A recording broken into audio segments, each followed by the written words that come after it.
We had to pry on it pretty good here and there. Like I said, it's a non-California car. We're spoiled out here.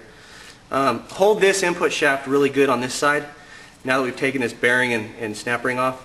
And you'll see here, this is that input shaft that I put the hose clamp on the other side. This normally would then fall out, and then the bearings, there's 23 pieces to it, go everywhere. And then you're out another $150 when you can't find them. So, good trick, works great. Now I'm just going to lift this up, throw it on the bench. Okay, this is that front pinion gear for the front differential. It's driven by the center diff. So now you can take that hose clamp off, and then this is the fun part. All those lovely bearings. If I had $1 for every phone call I got about these, they'd love me for this video. So there we go. We pull this out. Inside of here, there's going to be a bearing that sits on here, so you want to get that out. And you usually throw these in a Ziploc. There's also a wavy spring that ends up sitting on this as well. Once it's all together, it ends up there. So keep track of these. Throw these in a Ziploc bag. There's 23 of these. You know, check this surface for galling, just like any of the other bearing surfaces. If it looks smooth and clean, you're good. Same within here. You'll see the other side of the surface. And then that other bearing race is going to be inside of here. It's going to look similar to that one I dropped earlier. And we'll get that out, and we'll make sure it stays with this shaft. Now we got to work on taking the input shaft out. And since we got the bearing on the other side off before, there's not much left to it.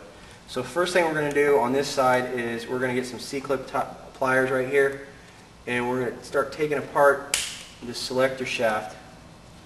When we undo the C-clip on this part right here, what this is going to do is give us the slack to really move stuff around. As you can see, once you get your hands covered in gear oil, it's not as easy to work on these much anymore. There you go. Got it off. Once I said with the other one, you spread it too far, be careful. Sometimes before you take it together, before you put it back together, tighten this up a little bit again. But then you take this piece off right here, and that gives us a little more slack to work with. And then we can work on getting this out of here.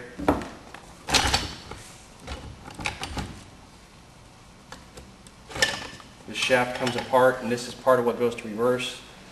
This ends up grabbing reverse, and then you grab the input shaft with this. Once again, you need to keep this oriented properly. So this is where the pick or screwdriver comes into play. If you can get something sharp enough and arrow towards the front, it saves you the headache later. So we got that, so I can throw that up in the air, do whatever with it, I'm good. So I got that, put that out of the way. And we'll end up getting this off here in a second. You can see in here the reverse gear. We're going to have to get this out of the way as well. But now this is the input shaft, and this has the 3/4. You can see brass and one composite. So obviously they were thinking about that. We ended up putting composite through the whole tranny. So we'll be coming back to this in a little bit. We'll be pushing this apart and swapping out the synchros. But another thing you want to look at with this is when you really start looking at the gears, and right in here on the gear, if you see any major pitting on first gear, I've seen that before.